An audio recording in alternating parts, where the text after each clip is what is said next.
السلام عليكم ورحمة الله وبركاته. بسم الله والصلاة والسلام على رسول الله وعلى آله وصحبه أجمعين. Good evening and welcome to our webinar today, which will be about biomarker of thyroid disease. I am Dr. Dua Al-Ahdal, medical biochemist and assistant professor at Taiba University. It's my real great pleasure to moderate this webinar and to introduce our respected speaker. I'm sure it will be very informative, and I hope you will all enjoy it. Regarding CME, this webinar will be accredited with 2 CME hours. You will receive an email after the webinar. Please complete the questionnaire and write your Saudi Commission registration number.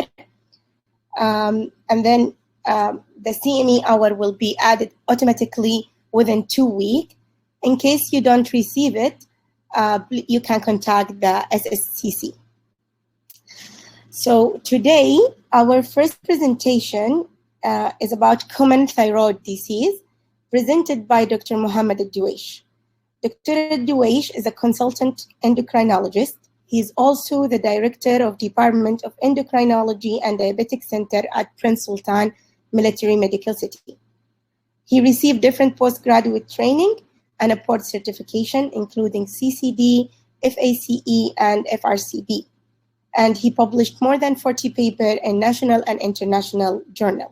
Welcome, Dr. Mohammed. The mic is all yours.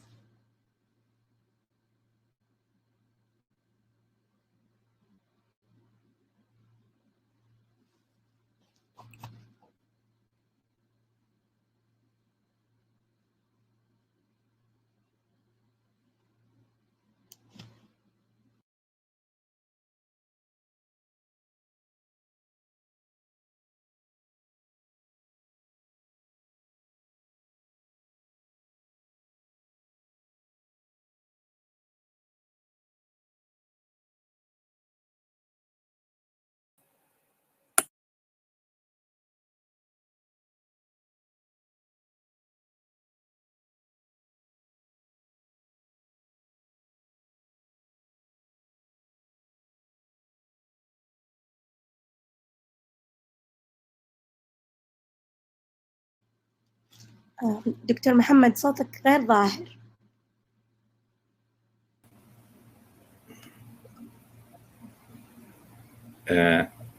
الآن نسمعك. Yeah.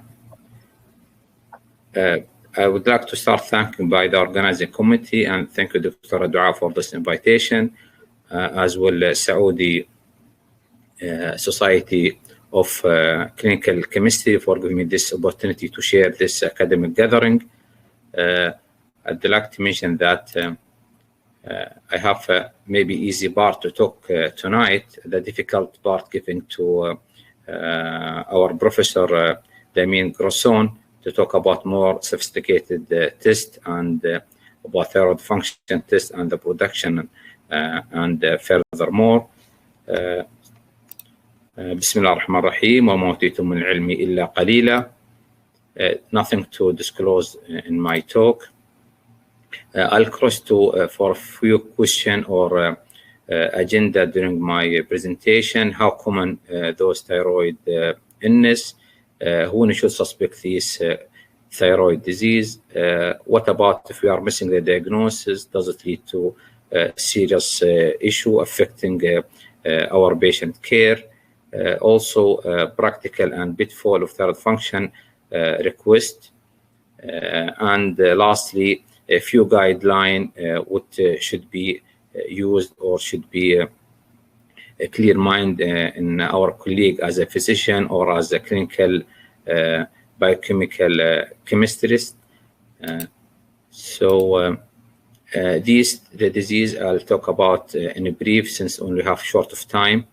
Hypothyroidism, hyperthyroidism, thyroiditis, as well as thyroid nodule and thyroid cancer.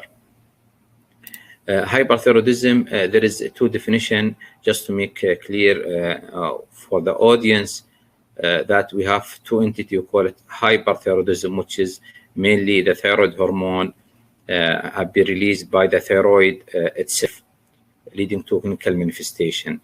This is called hyperthyroidism. If we mentioned or have been written in the request thyroiditis, that means still again there is a clinical manifestation of excess thyroid hormone, but it's not mandatory to be from the thyroid itself. It could be even giving levothyroxine, whether toxicity, overuse, or abuse, which is the origin is not from the thyroid. So we call thyroiditis. Also, a rare entity, we call it stroma ovary, can produce as well thyroid function, leading to clinical manifestation. So these two entities mostly are similar, except the origin of the thyroid hormone release. We have a type or cause of hyperthyroidism. The main is the endogenous hyperthyroidism. We have three entities: Graves' disease, which is the diffuse thyroid gland, leading to clinical manifestation of hyperthyroidism. If you have done the thyroid scan, you will find diffuse, homogeneous on the thyroid gland itself. The other diagnosis, toxic multidrug goiter, which is different or multiple nodule producing the thyroid hormones, or you can only have what you call it toxic adenoma. People sometimes you can mention what you call it Blummer disease. The good thing that we can account only, mainly for more than 90% of the cases, it will not be out of this differential diagnosis. Definitely, there is another cause of hyperthyroidism and pregnancy-related thyroid disease. I'm sure our guest speaker, Prof. Damin, will cross about the beta-HCG that is similar or analog to TSH, which can lead to pregnancy-related thyroid disease. Giving iodine contrast in the CT, mostly this material have enough of iodine substrate. This can lead also to hyperthyroidism. Giving amiodarone, these tablets are given mainly by the cardiac colleague for basically for arrhythmia, can have more of iodine on it. All which is like pituitary tumor. Clinical manifestation, in fact, the systemic disease. Patient, the most striking thing for our patient, they will come with weight loss despite they have hyperphagia or their appetite is not suppressed, even it's increasing their appetite. Have more skin lesion, cardiovascular. The most important is AF, atrial fibrillation, or congestive heart failure. You can find maybe up to 10 to 15% who's having atrial fibrillation, they will have hyperthyroidism. Abdominal, they can have more GI symptoms. Also, one of the most common referral from our colleague from the gynae, they have irregular menstrual cycle or early abortion or missed abortion, and will find hyperthyroid state in their referral. Also, anxiety, agitation, and psychosis. Also, you can pick up as a clinical biochemist that there is elevated level of high calcium, high blood sugar, also increased bone resorption in form of high alkaline phosphatase. This all can be seen in hyperthyroid patient. If we not deal in an optimal way by treating the hyperthyroid or thyroiditis, it can lead to what we call thyroid storm, which is one of the endocrine emergency. Can happen to the patient, whether misdiagnosis or patient is not taking the optimal treatment, or he is forgetting his tablet, or he went to a stressful event that he was admitted for the major surgery or severe infection. They can dip this patient to thyroid storm state or phase.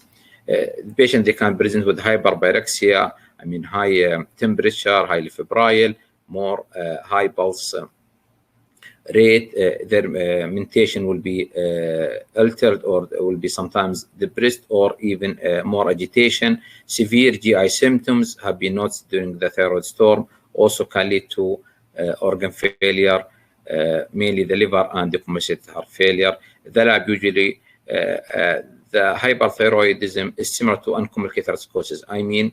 You need sometimes, even it's not so sky high of FT4, then you should suspect thyroid storm. Even can be in mild to moderate level of FT4, patient can dip easily to thyroid storm. Let's shift the gear to hypothyroidism, which is more common than hyperthyroidism. Also, again, we have multiple causes. Again, we have more or less two common causes, also can account more than 90, even 95% of the cases. One of them is the autoimmune Hashimoto thyroiditis, which can be diagnosed easily by abnormal the TFT, high macrosomal antibodies, also by neck ultrasound. We'll find mainly heterogeneity in the echogenicity on the thyroid ultrasound, and then you can label patient as having autoimmune or Hashimoto thyroiditis. Post-surgery, I mean post-total thyroidectomy or post-radioactive iodine. Other differential could be from the pituitary, hypothalamic, congenital, also medication when we mentioned a while ago amiodarone, lithium, or giving patient carbimazole. I thought this is a busy slide, to be honest, just to show that hypothyroidism, it cannot be more specific or sign. Increased sleepiness. Many people, they have increase the sleepiness. They like to sleep more. Generalized weakness, little anorexia, muscle ache, constipation. There is no much specific, but if you have more cold intolerance, you have like edema, you have a thick or large tongue, this can give you clue. That's why it's depend on the physician decision when he should suspect the hypothyroid status. Our goal as a physician would like to maintain his plasma TSH with the normal range. Maintaining therapy, TSH can be done every year, and this is what we call one of the pitfall. You can find from our colleague as endocrine or as primary care physician or as internist, we are requesting TFT 4 to 6 months in a frequency. This shouldn't be accepted even from you as a clinical biochemist. If patient, the dose was not have been changed, so that means in a year time should be enough. This will be more cost effective, decrease the lab work, even saving money to your institution. Sometimes you can do 6 to 8 weeks. This is if we are doing the changing the dose. Even in a big dose, you can do it in 6 to 8 weeks. Or patient get pregnant, even every 4 weeks it's justified. Otherwise, mostly in 9 months to 12 months should be enough doing the thyroid function test. Beneficial of the thyroid test, the patient will get more well-being. It will improve their cardiac cognitive function. Also can improve their total cholesterol, triglyceride, as well the LDL. There is another entity with the thyroiditis. Is the most common cause of thyroiditis. We call it subacute thyroiditis. Also, there is another name. We can see it in the request note or in the what we call professional diagnosis. Subacute grammatous thyroiditis or Quervian thyroiditis or non-suppurative thyroid. All they are same entity. These patients will present as an acute event as inflammatory process. Mostly common post-viral infection. Also, we have noticed last year in the COVID-19, more patients, they can present with subacute thyroiditis. They can present with the tenderness or sharpness, pain in their anterior neck. Also can be a diffuse large gland. So this can give you a picture or as a professional diagnosis of subacute thyroiditis. You will find high thyroglobulin level, high ESR, high C-reactive protein. In early stage or what you call thyrotoxic stage, you can find more of high FT4 suppressed TSH. Then could go to subclinical hypothyroidism. If you are doing radioactive iodine scan, you will find suppressed or low uptake. Treatment usually transient. You can give Brufen or Voltaren, or in severe form, severe pain, we can give steroid medication. Subclinical hypothyroidism, this is, unfortunately, we are seeing more referral cases as subclinical hyperthyroidism, hypothyroidism. I guess this is because we are doing like as a routine or just we call checkup of TFT. That's why it's not justified or shouldn't be accepted. That you are doing just routine TFT, then you will go to this entity. you will can find normal FT4 with elevated TSH. So what next to do? And most of these patients, they have low TSH and asymptomatic. Then we get a referral, what to do next. To be honest, these patients, you have to assure them initially, otherwise you will go in the wrong direction with them. They will be so anxious. So it's a matter of assuring them that maybe they will go to hypothyroid state, maybe 2% per year. And the assurance also we can request like 9 months, even 12 months, another TFT. I'm seeing really frequent from our colleague that we are doing a frequent TFT in this entity, like every 4 to 6 weeks or every 3 months. This is also not acceptable. Risk for progression if they have more high TSH, more than 12, 15, or they have a significant high of anti-TBOs. Treatment-wise, there is no strong evidence, but this is general recommendation by the guideline. If you find elevated antimicrosomal antibodies, whether TBOs, even high anti-TG antibodies, TSH more than 10, patient few, they have symptoms, or patient who want to get to be conceive. She want to get pregnant, or she get pregnant. This is justified to start patient on replacement therapy, L-thyroxine. This is one of the famous guidelines. If patient have been lifted without treating the hypothyroid, he will go to what you call it myxedema coma.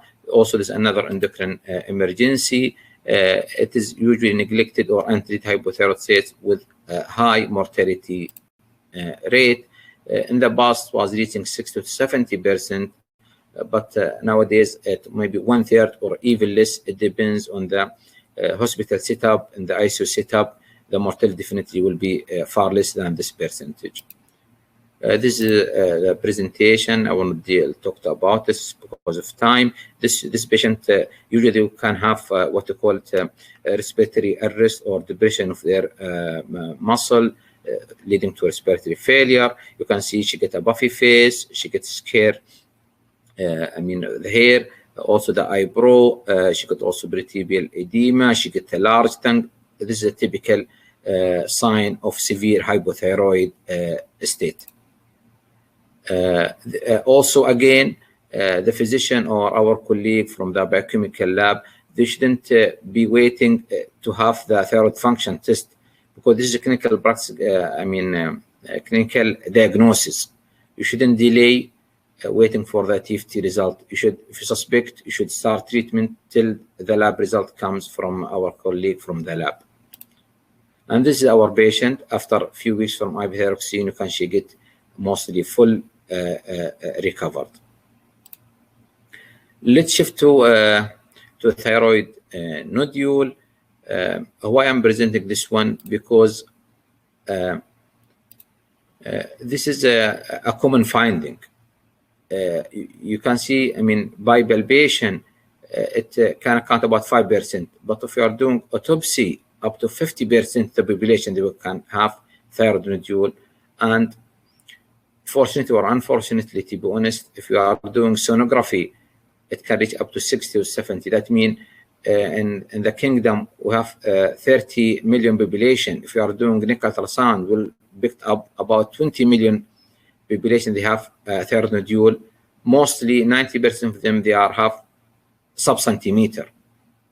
So that's why in South Korea, they have done 10 years ago, they have done screening for their thyroid by ultrasound. Their thyroid cancer picked or shooting up to 30%. When they calm down, even the mortality was not changing thyroid cancer.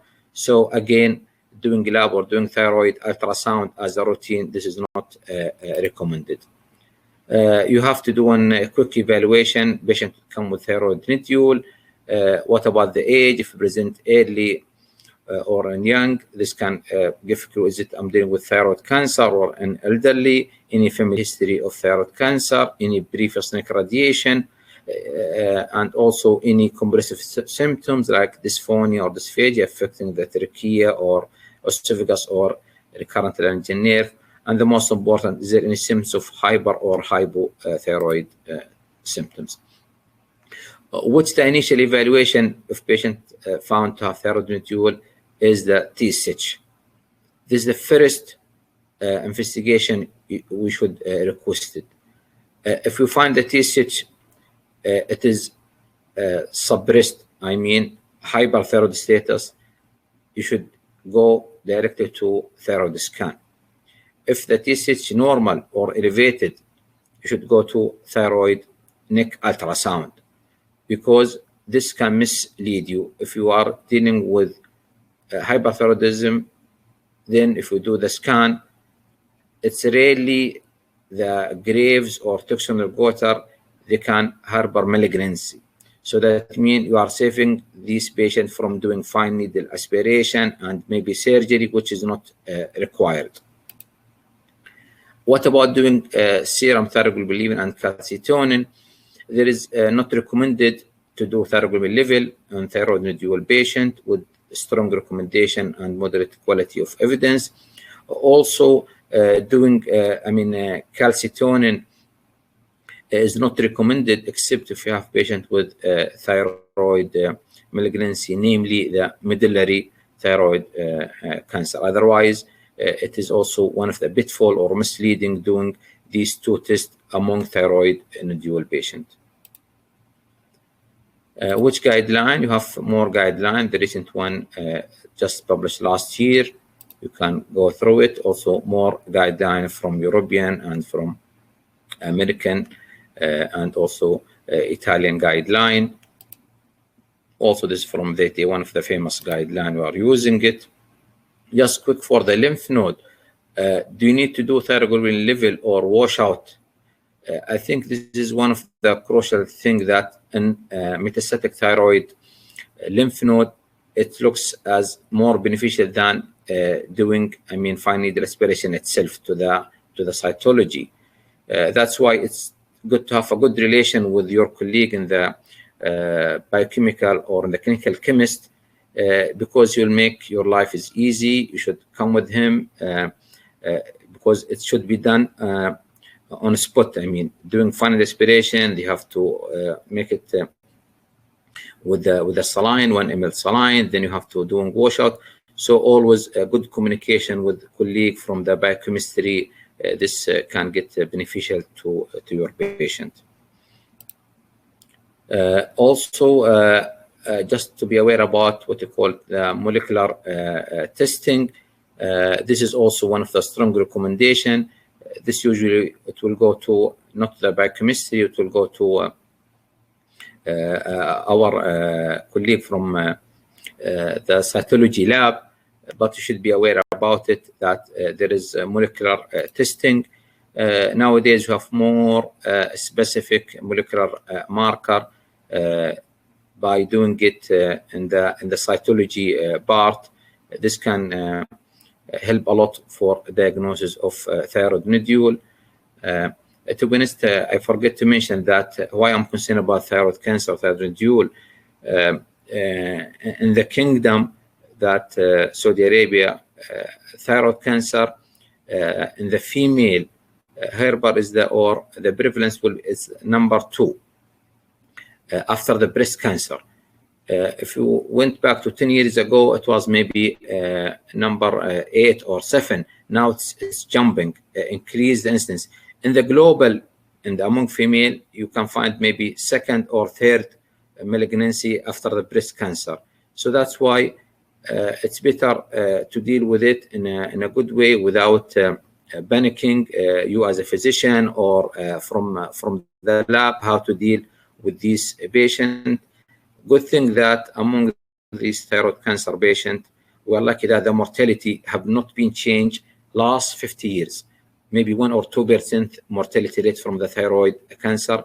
Picking up more thyroid cancer maybe can be related to have more testing, more thyroid neck ultrasound, then the incidence start to be increasing. Otherwise, it's very assuring from mortality point of view. These definitely, I think all or most of our audience, they are aware about this UK guideline, British Association of the Clinical Biochemistry. This is one of the famous guideline. It should be read from a physician or from our colleague, the clinical biochemist. These the last guide have been I quoted from the website. I have mentioned many times there is bid for requesting thyroid ultrasound in a symptomatic patient. What about doing a screening test? What are these disease or entity I can do screening test? Start by congenital hypothyroidism. Now it's what to call it. It's standard of care to consider. Every neonate have been delivered. I mean, we should do TSH value, whether you can take it from the umbilical cord or even from the heel of the baby. You can draw the blood and send for TSH. And because we shouldn't miss this serious entity, what have been called that each 1 to in 4,000 live birth, they can have congenital hypothyroidism. So I think this is in our kingdom, all the hospital, it's standard of care to do TSH in all delivered babies. Patient with the goiter thyroid nodule is justified to request for the TSH. It's crucial. Also, patient if present with atrial fibrillation, osteoporosis, then this can give you a clue, am I dealing with hyperthyroid status or hyperlipidemia, infertility. Also, this can goes with line of hypothyroid states. Yes, it's justified to do TSH screening test. What about type 1 diabetes? Since it's an autoimmune disease, it's one of the also most of the guidelines they recommend to do TSH and FT4 in each patient have been diagnosed with type 1 diabetes. Also among women or female pre-conception and also during the conception, more justified to request for thyroid function test. What about normal healthy adult population? Is not recommended to do as screening modality. Down syndrome and Turner syndrome, since there is high incidence, they will have hypothyroid. It's justified to request TFT or TSH as a starter among all patients with Down syndrome and Turner syndrome. Patient receiving amiodarone, it's more recommended that you have to do it simply amiodarone. Maybe Prof will comment about later on. It can lead to 2 stages, whether hypothyroid state, it depends on the iodine area, sufficient or non-sufficient, or can lead also to amiodarone induced hypothyroidism. So strong recommendation to do TFT before starting and even during the follow-up, also among lithium treatment patient as well. Last few slides, maybe 2 or 3, I will finish my talk. This question usually should be addressed or should be asked by the colleague, the clinical biochemist. One of the questions that what clinical question are expecting to have answered in this request?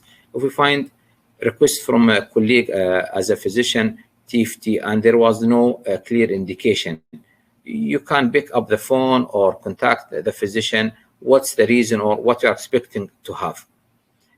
Also, if you find patient, they are doing like FT4 or comparatively like FT4 TSH, maybe you didn't need it. As for example, just patient have low suspicious of hypothyroid or something like that. TSH should be as good screening test. We didn't need to request the FT4. Even nowadays in our kingdom, the insurance company, sometimes they can reject FT4 as well. The second question, what the age and the sex of the patient, very important, should be clear on the request of the lab work. Patient taking thyroxine or carbimazole is very important because we'll find is it wording with suppressed TSH, high FT4. Also, the biochemical lab should be aware about what patient he is on. What medication other than carbimazole. We mentioned amiodarone, we mentioned lithium. One of the common mistake that we are doing as endocrinologist or internal medicine, patient who is on Tegretol or on carbamazepine, which is the anti-epileptic medication, they can give a picture of what you call it central hypothyroidism. That means I'm suspecting that the patient will have whether pituitary or hypothalamus issue.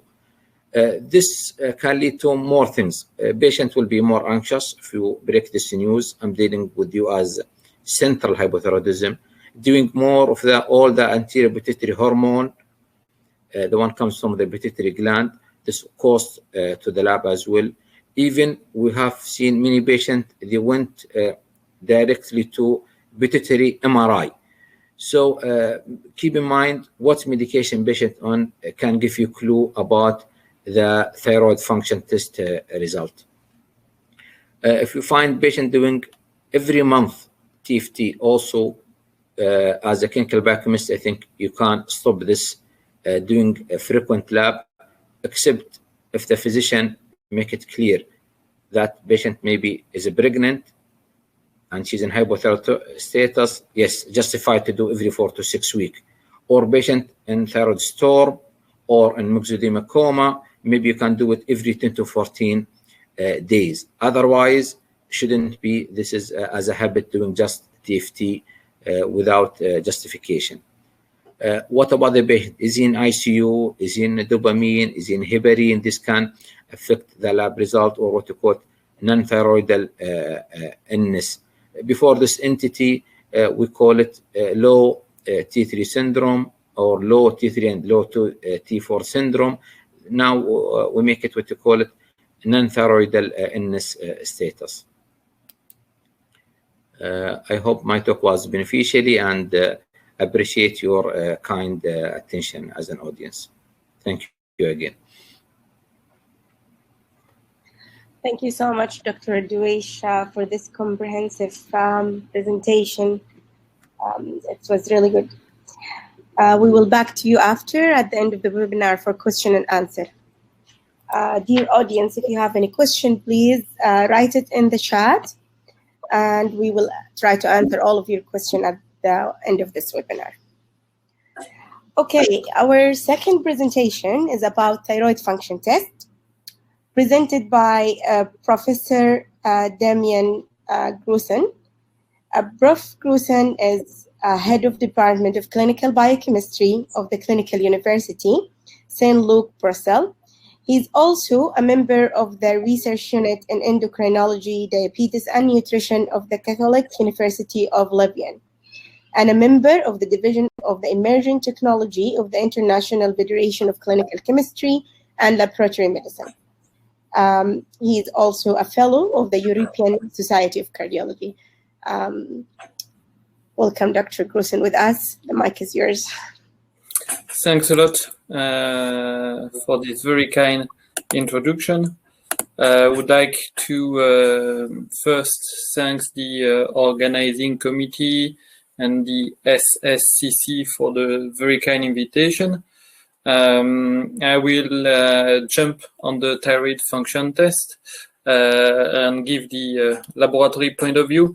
Thanks a lot to Dr. Mohammed for this very kind and great lecture on the thyroid diseases. Would like also to thank Snibe for the support in organizing this workshop. In preparing the lecture, I have the opportunity to review some images and some history about Saudi Arabia. I hope that one day I will be able to show live because I have a lot of respect for your country and the scientists of your country, and cheers from Brussels. Unofficial declaration of interest, supporter of some football clubs, one KFC Wezenbeek Open in Brussels. When I am stressed, I try to listen to the music provided by my son, Arthur. If you want to distress a bit, you could look for this YouTube channel. I'm practicing in Brussels, so hope to welcome you one day also in Brussels. If you are passing by, let me know. I will be happy to show you our clinical facilities, the hospital, an academic hospital, and we have the lab building, which is 12,000 square meter, with integration of regular lab testing, molecular anatomopathology. We are also close to downtown Brussels, the main square, and some other very nice places to visit. And as you know, we are eating some great food, maybe sometimes very rich in lipids or too sweety, like the French fries, the chocolate, and we could miss iodide, and which could bring to some thyroid dysfunction. And as already mentioned by Dr. Mohammed, we have with this thyroid one of the key endocrine regulator of the body, of many metabolic function, many tissue function, the regulation of the synthesis of several hormones. So we have one of the key players in the regulation of the homeostasis. And once you have a thyroid disorders, you will affect several tissues, several organs. So the consequences of the thyroid are of thyroid dysfunction could be a really large impact for the body. The burden, it's estimated that more than 200 million people over the world are suffering of thyroid disorders. 1 woman on 8 will develop thyroid disorders during the lifetime, and we have a prevalence of some condition already highlighted by Dr. Mohammed, like hyperthyroidism. Look at the number, could be 1.2 to 1.6% of the population. So we have something which is frequent. And in Belgium, at least 500,000 people are supplemented with thyroxine in the case of hypothyroidism. And we have also the big pictures of the progression of thyroid cancer over the last years. The increase is by more than 20% now, and several factors contribute to this increase of incidence. The ability to detect, based on the test, some epigenetics, some factors like the lack of iodide in the food intake, and we had some exposition to some accident like Chernobyl, Fukushima, and so on. So we have many factors that could lead to this increase of the burden of thyroid cancer over the last years. If we want to look for the thyroid status, it's clear that the lab will play a central role for the diagnosis of thyroid dysfunction. And the thyroid function tests are clearly meeting the definition of value at large, and first the clinical value. And beside that, if we look to the value of testing, there is the clinical benefits, and which was already highlighted by Dr. Mohammed. We have now the ability and the operation efficiency. Most of the tests are for the thyroid are automated. We have progress in several aspects like the specificity and sensitivity.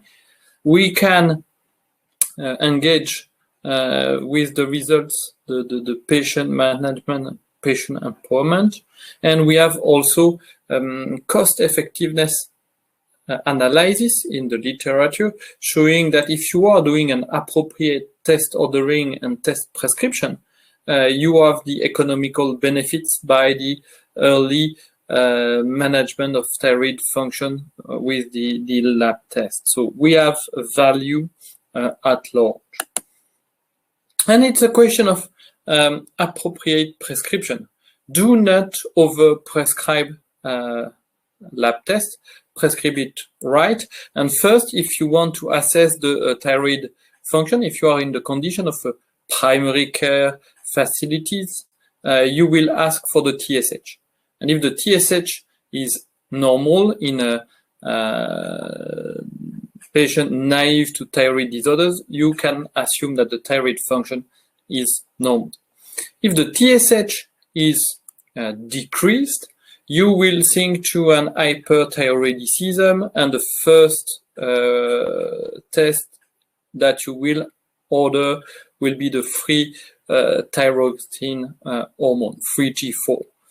And if you have the confirmation that the free T4 is increased, you have this confirmation that you are facing an hyperthyroidism, which could be overt and maybe sometimes the storm, and which could challenge to contact the physician if you saw the results, because it could be an emergency in some condition. We will also go for some testing additional to define if it's an autoimmune hyperthyroidism or not. There is where the TSH could be decreased and the free T4 could be normal. Will it be a subclinical hyperthyroidism? And as already discussed by Professor Mohammed, it could be interesting to treat and prevent the long-term effect of subclinical thyroid disorders. And we could have also, unfortunately, but it's less common, if TSH is decreased and free T4 decreased, central hypothyroidism. On the other hand, if the TSH is increased, you will think to an hypothyroidism, which could be confirmed by the decrease of the free T4. We will be back to the causes related to hypothyroidism. Then, if the free T4 is normal, could it be a subclinical hyperthyroidism? Or if the free T4 is increased, could it be a resistance to thyroid hormone or a secretion from an adenoma? There is this question of testing for free T3. And I think, and most of the guidelines place the testing for the free T3 as confirmation for hyperthyroidism. So it's not the first line, the first test in line for the routine testing in thyroid function. And we are using this property of the TSH in the first step of the algorithm, property to be very sensitive to the small changes of the free T4 concentration. So minor changes could lead to an exponential increase or decrease of the TSH. And that's this dynamic range and this very sensitive response of the TSH, which make it interesting as a first line assay. I was mentioning the autoimmune condition leading to thyroid dysfunction, and there is the question of when do we need to test the thyroid autoantibodies. And you know that there is different kind of thyroid autoantibodies. There is the anti-thyroid peroxidase autoantibodies. There is the anti-thyroglobulin antibodies and the anti-TSH receptor antibodies. If you look to the prevalence of such thyroid autoimmunity, it's almost common. You see that several percent from 10 to 20 according to the different study or the different countries, could be positive for TG antibodies or TPO antibodies. Is it always appropriate to order the autoantibodies? Not at all.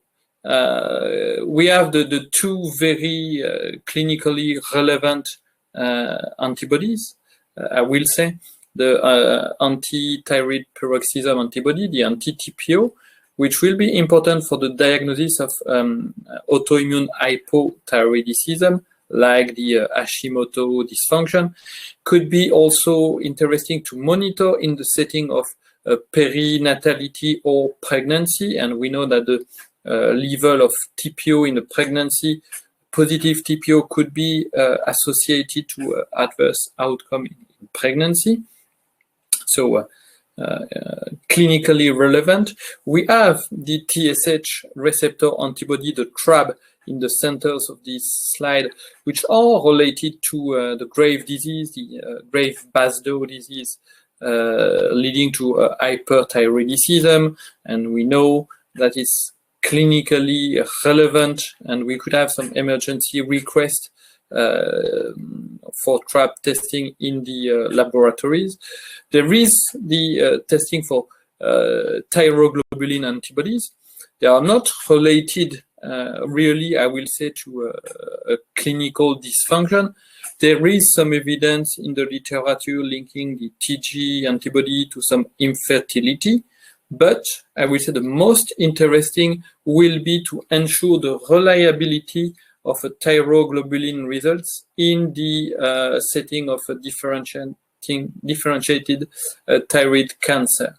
So if you are ordering a thyroglobulin test, you should ensure that you will order also the autoantibodies. Why?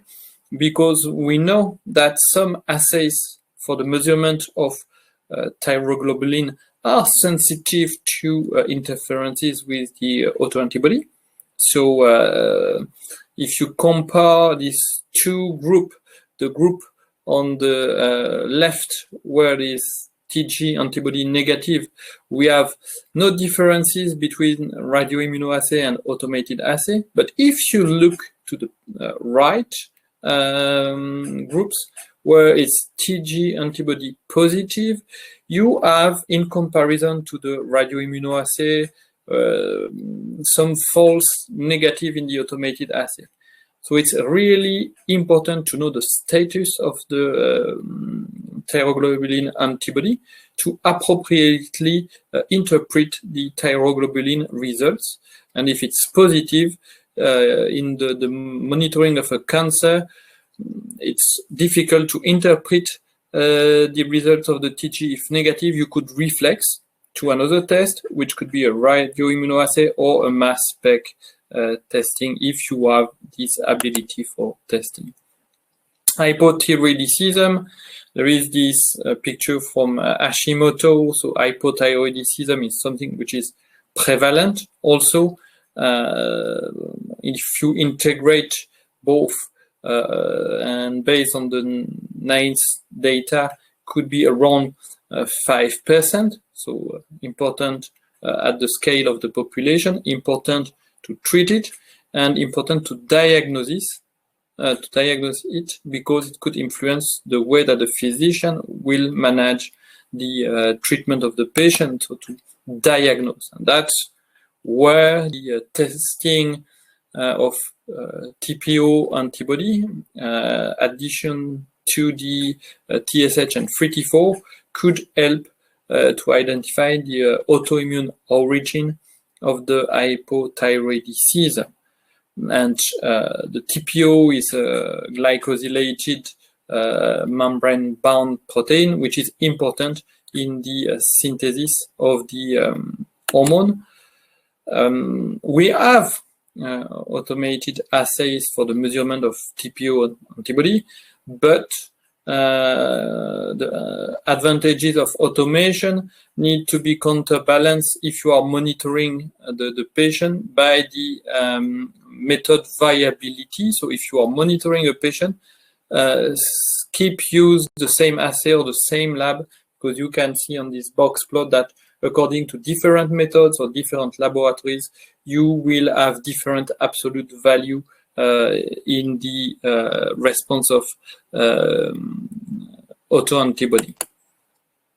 Hyperthyroidism, as I already mentioned, is common. You have the effect related to the classical symptoms of hyperthyroidism, but you could have also severe effects on bone, cardiovascular tract, arrhythmia, some effects on the dermatological side with some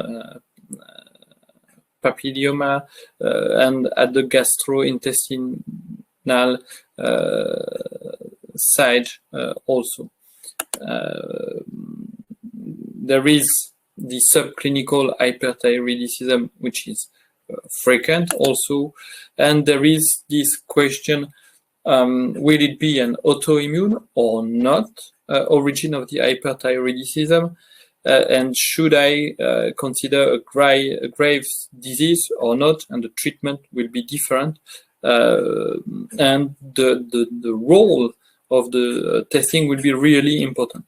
And when you are suspecting the autoimmune hyperthyroidism, in addition to the TSH, in addition to the FT4, the clinician might order the TSH receptor antibody testing, TRAB. The TRAB test progressed over the last years. Now they are automated, mostly based on the competition principle, and can deliver the results in less than an hour, which is really convenient. And the automated assay reached the sensitivity and specificity close to 100%, but the minor disadvantage is they cannot identify if it's stimulating antibodies or blocking antibody. So you need to make this difference. Bioassays, which are not available in all the lab, in few reference lab. So you can use your TSH and FT4 to see the status of your Graves' disease patient. Is it still in the hyperthyroidism phase or in an hypothyroidism phase? We are lucky as laboratorians because the assays are still progressing. We had a lot of automation with the improvement of the accuracy, reliability of the assay.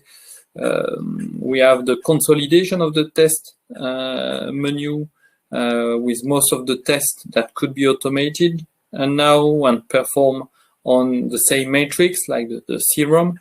So we have a better control of the operation and reduce the turnaround time for the transfer of the results to the physician. Automation is also providing more sensitivity for the thyroglobulin assay, allowing to identify early on some recurrence of the cancer. That's the same for calcitonin testing, and I remember that the calcitonin testing is mostly useful for the thyroid management, and the calcitonin could be also performed at baseline. And if you unfortunately observe value higher than 100 picogram per milliliter, the diagnosis of the cancer will be set. If you have some borderline value between 15 and 100, you could go for dynamic testing, which will be the calcium challenge. It's important when you have new automated assay as laboratorians to evaluate them. I take here the example of the evaluation we perform for the Maglumi assay. So look for the TSH in agreement in comparison to the reference method that you could have in your laboratory. Here you can see the agreement, which is really good between the Maglumi assay and the Cobas from Roche. You need to do the same for the free T4, and the agreement was good. We know that there is more variability between the free T4 assays between different manufacturers than the TSH, but we have an imprecision which is really nice, less than 6%. So we are matching the criteria for imprecision in the international standards. And we also evaluate the TSH receptor auto-antibody performances. Imprecision was really nice. The variability between the method is as expected when you compare some TRAB assays, not standardized, so the absolute value are not comparable. However, the weighted kappa coefficient of agreement was good, so showing that the clinical performances of the assay are compatible for the diagnosis of the grave disease. We have to drive safely. We have good assays, we have good tests, but we need to ensure that we are controlling the factors of variability that could impact the results of the thyroid function test. Which are the factors? As I mentioned, the standardization or the lack of standardization of the different methods. You can see here the external quality control from Belgium for the free T4. There is still lack of commutability between the manufacturers. So the message for the physician, keep using the same method or the same lab for the monitoring of your patient. And under the impulse of the International Federation of Clinical Chemistry and Laboratory Medicine, under the impulse of the national society like the SSCC, we are going to more standardization, and we have the willingness of the current IFCC president, like the previous one, Professor Adeli, the strong efforts of Professor Philippe Gilry, the head of the IFCC scientific division. There is this effort to standardize the endocrine test. We need to adjust the reference value, that's clear, according to the age. We know that the maturity of the thyroid function will not be set after several months or years, so you need to have some specific reference value for the pediatrics. We observe a shift also for the elderly, so it's better to adjust your reference value for TSH 54, and there is the condition like pregnancy when you need to have adjusted trimester-specific reference value for the free T4, as already mentioned by Dr. Mohammed. It's really important when you are doing the assessment of your reference value to validate it locally. And there is several publications like this one from Tozzoli comparing the cutoffs for the manufacturer upper limit of reference to the estimated one from the local population, and you see that there is differences. The delta are varying, and you see differences 60–80% between what the manufacturer is claiming and what you are really observing in your lab. So please include some LT volunteers or samples from your biobank from LT volunteers to confirm locally your reference value. That was part of our assessment of the Maglumi thyroid panel, and we confirmed reference value for the TSH, as you can see on the top, with a 99 percentile, which was close to 3.2.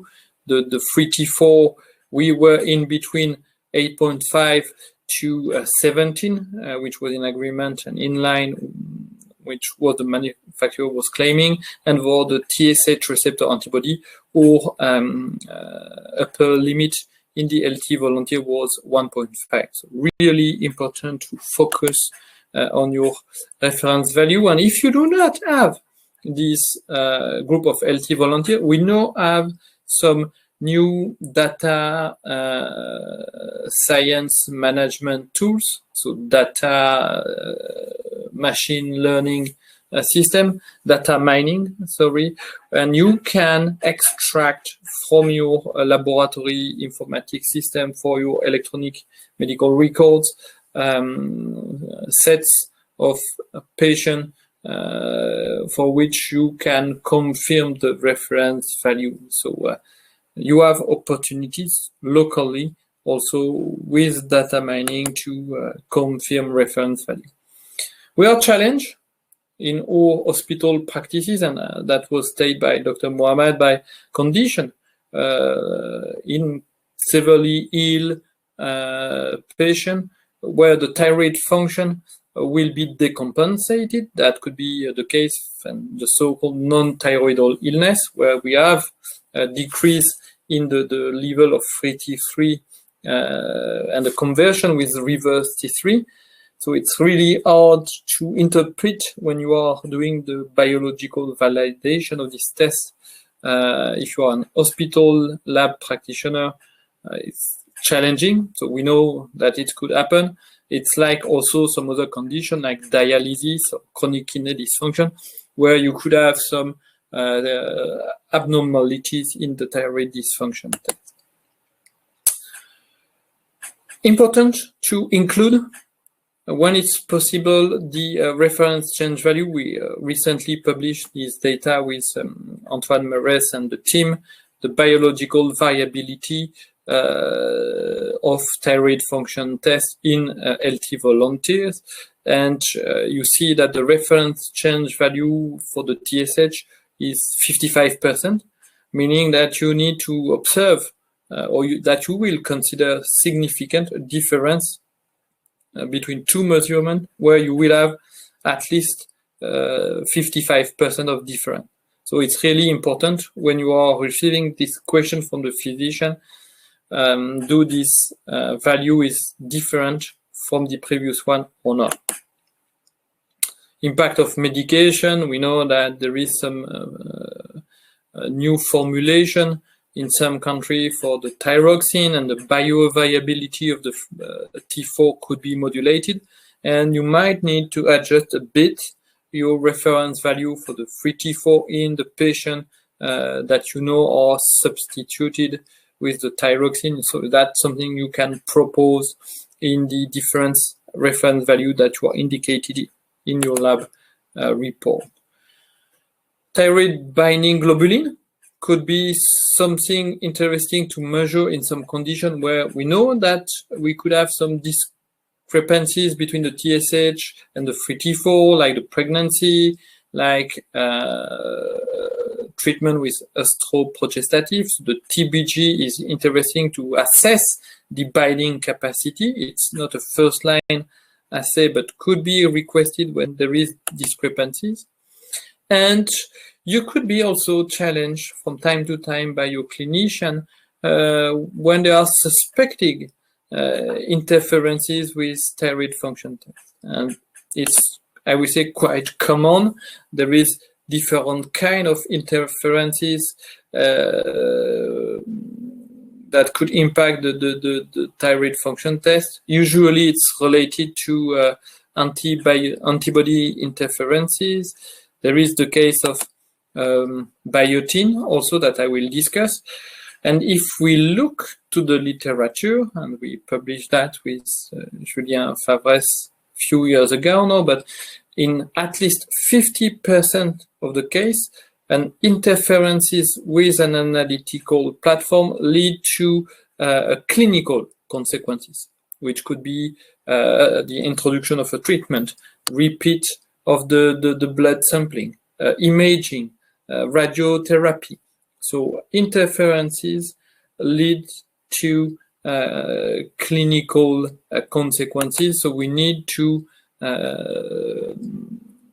prevent interferences. There is examples like the macro forms.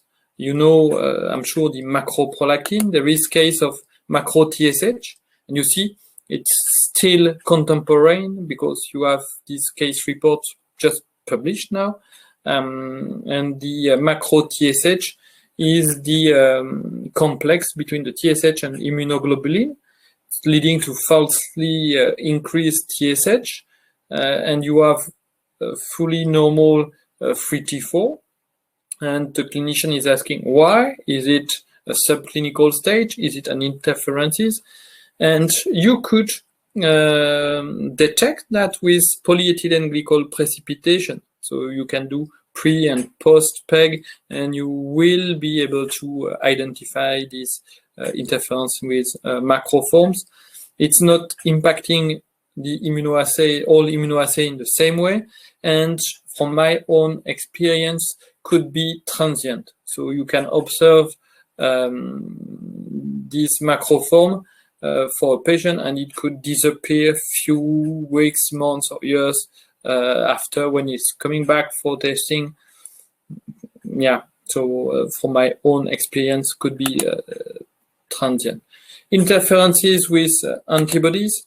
Heterophilic antibodies are still also misleading TSH assay, and it's manufacturer dependent. You could use to prevent that, and it's usually false positive heterophilic blocking tubes. You could also perform method comparison, so using another assay from a different manufacturer to confirm that you could evidence these interferences. And we have conditions like the biotin. So biotin intake could lead to misleading results in the thyroid profile. And it could be different for home immunoassays with two-site format, like the TSH, and you could anticipate falsely negative results. So you are mimicking an hyperthyroidism. And for the competition-based immunoassay, you can anticipate false positive results. So if you are taking biotin, you could have the decreased TSH, increased free T4, so you are mimicking the hyperthyroidism. And it was also misleading, and it's reported in the literature for the trap testing. So you can clearly have some suspicion of hyperthyroidism. You can prevent it by using streptavidin beads. You can use also some pre-treatment that could deplete the biotin from your sample, or you could recommend to your patient to do a washout of 24 hours and retest after the washout, and you could overcome the interference. Or you can select assays that are resistant to the biotin interferences. You see here some data that we generated here in Brussels when we were spiking with very high dose 3,600 nanogram per milliliter of biotin, and you see that the assay was resistant to the interferences. So when you are selecting an assay, you have different, for the thyroid function test, you can go for the method comparison, in precision, and you could also assess and look in the literature what is described for the sensitivity to the interferences. We published this algorithm guiding you when you are suspecting an interferences, what could be do to confirm your suspicion or to identify the origin of the interferences.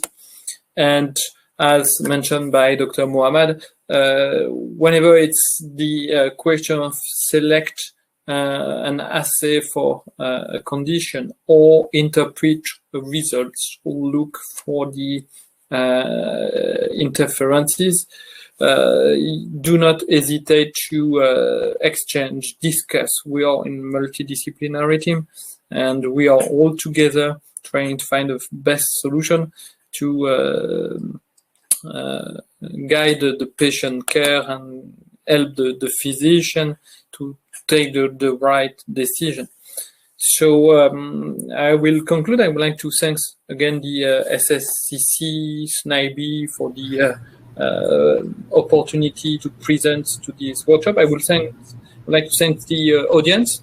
You are a lot today. So thank you so much for your attention. Thank you so much, Prof. Person, for the excellent presentation. And it will be actually our pleasure to host you in person in Saudi Arabia. Hopefully you can visit us soon. It's a beautiful country. So now we will move to the question and answer. So I will have Dr. Duish and Prof. Person to answer some of the audience questions. So the first question was, can the thyroid disease be genetic? هل ممكن الأمراض الغدة تكون وراثية؟ Yeah, sure. Yeah, more of genetic, especially if we are dealing with affecting the central part, the pituitary gland. Also, Prof mentioned about thyroid hormone resistance disease. This is also, if I'm not wrong, like an autosomal recessive. But it is a rare Graves' disease. We cannot say it's inherited. We can say it's run in the family, like in diabetes. Yes, looking for another autoimmune disease. This is also very important to see it's run in the family as well. Maybe yeah. Dr. Duish, for the Graves' disease, if I'm not mistaken, is it true that it can be transmitted from the mother to the baby during pregnancy, the antibodies? And is that will make the baby at risk to develop Graves' disease as well? Yeah. Yeah. Yes, Prof. No, just the immunoglobulin that are involved in the physiopathology of the Graves' disorders are IgG. And IgG could pass the placenta barrier and fix to the fetal thyroid gland. So you have two consequences when you are unfortunately having these Graves' disorders in the pregnancy, which is the outcome for the mother. And we know that it's related to preterm delivery, could be related also to preeclampsia, several complications are listed. And for the fetus, the fetal hyperthyroidism, and it could lead to overt hyperthyroidism disorders. And every year there is unfortunately some baby with overt hyperthyroidism admitted to the pediatric intensive care unit for the treatment post-Graves' disease in the mother. But I'm sure that Mohammed will comment on that also. Sure. That's why the recommendation for a Graves patient, the lady, it's better to render her to hypothyroid state. I mean, whether I want to give her radioactive iodine or want to, the absolute treatment of Graves is a total thyroidectomy, to be honest. That's why there is a recommendation to do a TRAP at 24 or at 26 week. If it is high, this maybe you need to interfere with blocking agent. You can give it. One of the early signs of hyperthyroid in the fetus, that their pulse, the tachycardia more than 160, they can have a goiter, and they can assess even their the femur or the bone if it's more than his actual gestational age. So this is really, as mentioned, Prof, this is a serious issue. Yes, it should be monitored. That's why, to be honest, in my institution, Prince Sultan Military Hospital, we have a daily clinic with our colleague in the gynae clinic, purely for thyroid patients, whether hyper or hyperthyroid. All the patients who's pregnant, it should be seen by consultant certified endocrinologist for this serious complication if it's going to be happened. Thank you. Okay, talking about pregnancy and thyroid disease, there's a question about if there is a harm from taking the hypothyroidism medication during pregnancy. I will ask the question actually for hypo and hyper. So for hypo, we'll take like thyroxine. Is it harm during pregnancy? And what about also hyperthyroidism medication as well? We know that, so it's important to monitor the thyroid within the pregnancy. So if you have some hypothyroxinemia in the pregnancy, you could have outcomes like macrosomia or several other complications. There is this discussion also in the literature for the universal screening of thyroid function test during pregnancy. There is not really a consensus, but monitoring at least within the perinatality period and at the beginning of the pregnancy and first trimester when you are doing some screening for the Down syndrome and so on, the thyroid function test. And as I mentioned, the TPO level, that's something making sense, and that's something which is already established in some in several hospital and institutions. And from the medication itself, is there is any risk on the fetus from the medication of hypothyroidism and hyperthyroidism during pregnancy, or they are safe medication to be taken? If you talk about the L-thyroxine, I mean, usually the development of the thyroid of the fetus during the first trimester, or maybe 8 to 10 weeks. So it's one of the crucial part, or from pregnancy itself. You should supplement a good thyroxine because the baby doesn't have enough thyroid genesis from his thyroid. You need minimal to 8 to 10 weeks. That's why we have what we call the preconception clinic. This is the issue. There is an issue for low IQ. I think it's debating. One of the issue, maybe they will have maybe low IQ if have not been supplemented by the thyroxine. For the carbimazole, for the BTU, yes, there is risk of congenital malformation, coitus aplasia, the cardiac issue. But now that's why the recommendation is still, by the way, is not now, maybe it will be fading to shift patient to provide thyroxine on the first trimester rather than carbimazole, because they find it's more comparison of the side effect. Because again, the Graves' disease, it should be dealt on what we call in the conception lady who's willing to get pregnant. It should be dealt as a cure rate of the Graves' disease before get pregnant. Well, there is nothing, we call it more safe, but the side effect usually is less than 1%, even in a 0.1% related to the carbimazole or to the BTU. Thank you. Here, one of the question is about when to repeat the TSH after starting the treatment of hypo or hyperthyroidism case. When it's the recommendation to repeat the TSH level.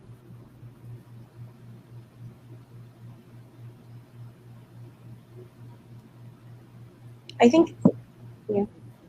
The prof want to answer or?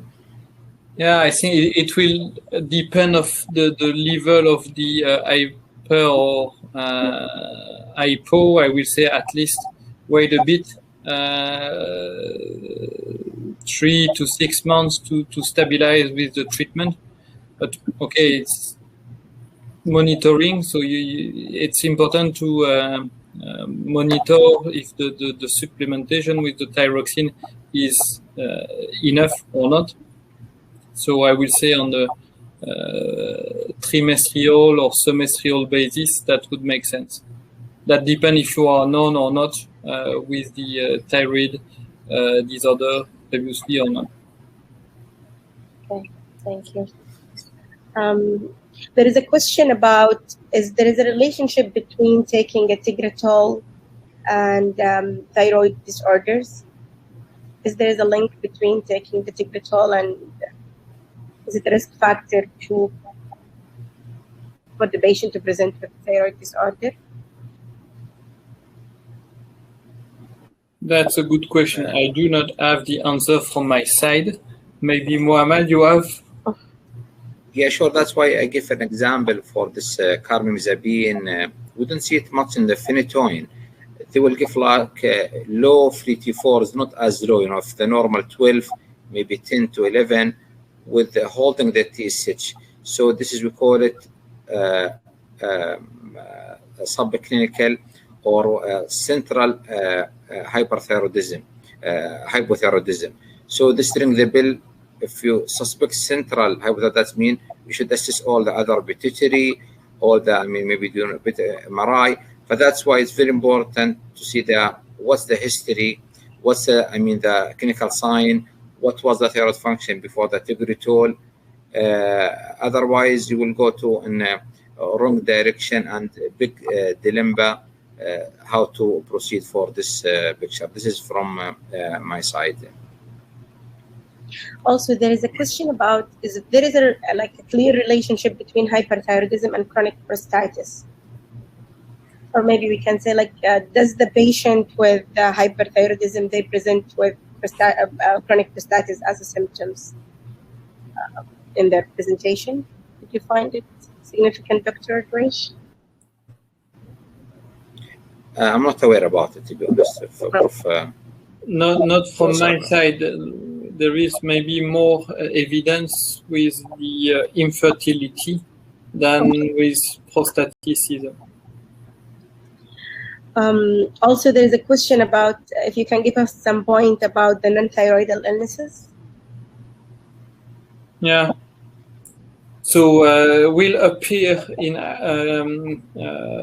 critically ill or is hospitalized patient because some metabolic effects on the thyroid function. So you will have the specific profile that we show on the slide. So it's difficult to interpret the thyroid function test in patient with critical or severe illness. It's better to wait the recovery, so several weeks after the surgery or the hospital stay. You could use, and it depends on the access, reverse T3 if you want to confirm the NTI, but it's not really common, I would say, at least in Belgium, to test reverse T3. We do not have any more reimbursement from the government for the reverse T3.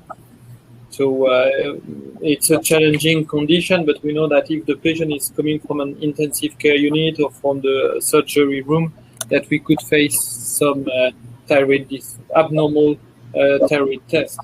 That will not be a surprise. Okay, thank you so much. So this is most of the audience question. Actually, I have a question myself. Prof. Gerson, you brought to our attention that as the thyroid function tests have broadened to get a lot of interferences that can affect the accuracy of the result. Dr. Dwaish and Prof. Gerson, from your experiences, do you think that physicians are aware about these interferences?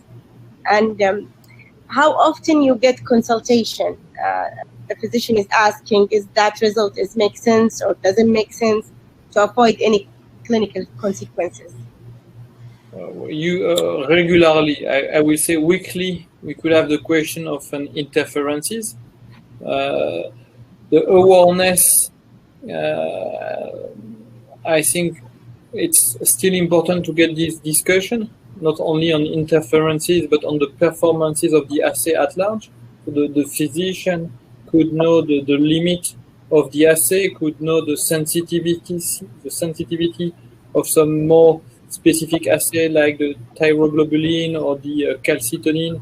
So that's why it's important to participate to a multidisciplinary oncology consultation, to participate to staff with the physician.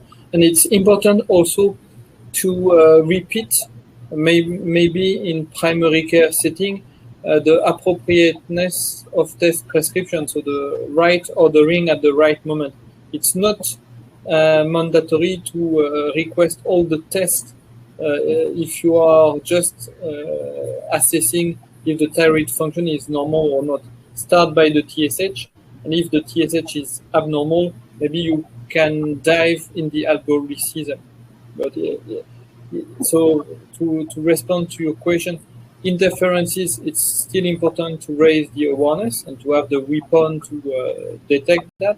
But it's important to communicate between laboratorians and the physician about the performances at large of the test, and to let know to the physician what are the tests in use at the lab and what could be their limits.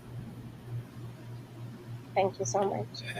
For us, Dr. Dua, that as you said, for us as endocrinologists, if you have any discordant test, we call it, high FT4, high TSH, doesn't goes together, This also we should ask ourselves.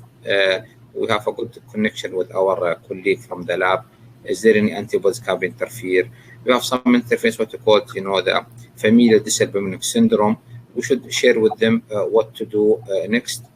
Also, we are doing now the FT4, the dialysate equilibrium test, is not as common in every lab in the kingdom. They are doing it. So also we should ask our colleague with this one thyroiditis, this patient is asymptomatic.